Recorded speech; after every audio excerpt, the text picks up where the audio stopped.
Hey, we're back again with another video today, and today we're going to be going through and finishing up with the Dungeons and Review series, and this time we're going to be going through the final dungeon which I have left, which is the only S tier dungeon, Halls of Atonement. I feel like Halls of Atonement is going to be similar to the freehold of Shadowlands. While there will be some problems with the dungeon, Halls of Atonement as a whole, I think largely the open design, ability to be able to chain pull trash packs into one another, and just development of strategies across the whole entire dungeon is going to keep this dungeon fun and refreshing across the whole entire expansion. For those who don't know, Halls of Atonement is very wide open, especially in the courtyard area, which is the first, I don't know, let's say 60% of the dungeon. Very wide open, really easy to deal with. And by doing such, you open up the opportunity for a lot of innovative strategies involving chain pulling, which trash mobs you're actually doing, and like where you're going to be pathing, how you're going to be moving around the area. That is why I've seen a lot of people enjoy Halls of Atonement and why it's so it's in such high regard right now. So let's talk about some of the upsides and the reasons that ultimately Halls of Atonement does end up getting this S tier rating. So a lot of it actually comes down to the layout of the dungeon and the mobs that are present inside the dungeon. So like I said earlier, the layout of the dungeon, it is very wide open and it allows for a lot of unique pulling patterns, and like the order of which you're going to end up being pulling mobs is important. It allows you to be able to chain pull trash packs like one into another if you really want to. So there's a lot of unique layout of like where the mobs end up connecting, and you're able to chain a lot of the trash packs due to what the mobs actually are. This dungeon, I think, strikes some of the best balance between like fun versus very difficult and engaging content that we've seen. Very similar to how Freehold Trash was set up, where the Freehold Trash, not all of it did a lot of like critical stuff or like one-shot stuff, or like you didn't need a bunch of tedious kick rotations. You didn't need a lot of different stuff for it. But at the same time, it did allow you to be able to chain pull a lot of these packs together, and it allowed you to kind of make your own path of some sorts inside of the dungeon because of how open it was and because of how the mobs functioned. These mobs in the dungeon, very similar to the Freehold mobs. There aren't a lot of casters that are requiring multiple melee kick rotations. There aren't a lot of like anti-kite, like frontal cleaves to where your melee are just going to get smoked. There is a lot of mobs that do a substantial amount of tank damage, but at the same time, they do have mechanics that you need to deal with occasionally. So there's a lot of mob control that is required for this dungeon, but not a lot of like kicks and other more monotonous stuff that people normally end up being super down on.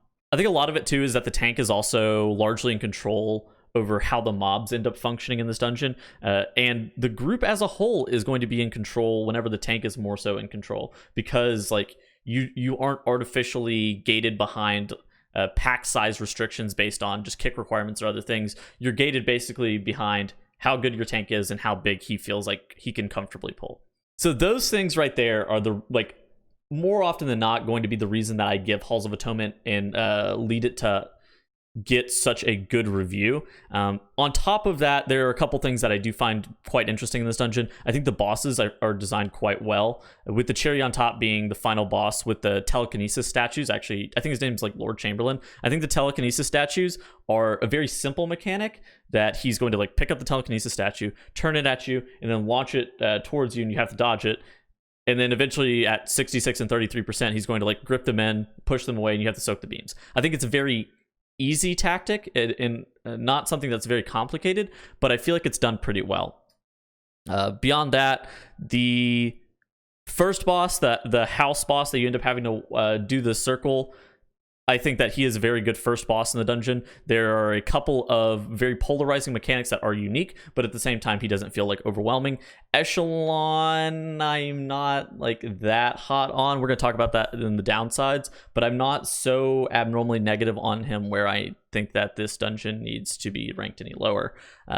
Third boss, the instance with the ghosts that you kite into the lamps, I think that that's pretty unique. I think that the room could use a little bit to be a little bit bigger, but beyond that, I think that three bosses in this instance are phenomenal. I think one is not spectacular because of a couple reasons, but we're going to talk about that in just a few moments. But as a whole, I think the mix of trashes and interesting bosses is really the reason that this gets propelled up into the S tier. So just because this is in the S tier doesn't mean that it doesn't have any downsides. So a few downsides that I have noticed is that, first and foremost, there's no checkpoints in this dungeon. I really feel like after Echelon, there should just be a checkpoint in the dungeon. That makes the most sense to me. Absence of checkpoints in dungeons is going to ultimately hamper your ability to be able to complete the dungeon, and I feel like it's just not that acceptable. So that's one thing that I'm not great on. But the dungeon isn't terribly long, so you don't get punished. You don't get punished as hard, such as other dungeons like Mists of Tyrannus Scythe, or such as Plaguefall, or other dungeons like that, where if you don't have a checkpoint, you actually have a really stupid long run back. The other downside, which I alluded to earlier, is that the Echelon, which is the second boss, I wish he didn't have a mandatory like curse dispel. There's some mandatory utility that is required that you have to be able to break out of a stun or have a curse dispel. So you can use like bops, you can use Icebound Fortitude, you can use Human Racial as well. There's certain things that you're able to do to be able to break out of the Echelon stun once you do end up getting turned to stone, but largely in part you're going to have what is a mandatory curse, like decurse for this dungeon, because otherwise Echelon's just going to leap up and jump down on the player who's getting stunned and potentially can go down. Right now on beta it starts one-shotting, I want to say, about like the 15 to 16 dungeon level, so that's very clear that is not, I don't know. It's hitting a level where I feel like it has reached almost mandatory utility.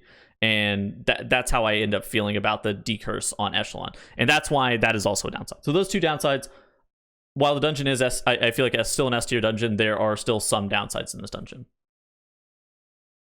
I have been going through and talking about things that I would fix about the dungeons. I think that making Echelon's like turn to stone ability just a magic dispel would fix that. Of course, give that boss a checkpoint after as well. Those are the only things that I can really think of that I would even change about Halls of Atonement. Ultimately, the layout, the ability to be able to like chain pull, the ability to be able to be largely in control of how the mobs function, and it being more of a trash-focused dungeon that is wide open is what pushes it up into the S tier for me, and it is why I find this dungeon fantastic, and is why I feel like a lot of other Mythic Plus community members are super high on this dungeon, and why this will be the freehold of Shadowlands, and I do genuinely believe that. So, with all that said, I feel like that is going to conclude this video. That's going to close out the series even. So, I hope you guys did enjoy all of the Dungeons and Review series and the tier list that accompanied that.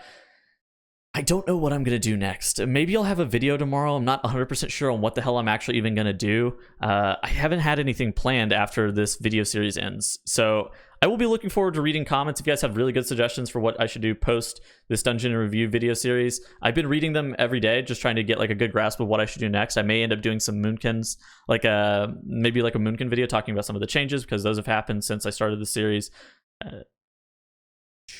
But I don't have any set in stone plans. But I hope you guys have enjoyed the content. Remember to like, subscribe, leave a comment down in the comment section. It really does help me out. And I will see you guys in the next video. Goodbye.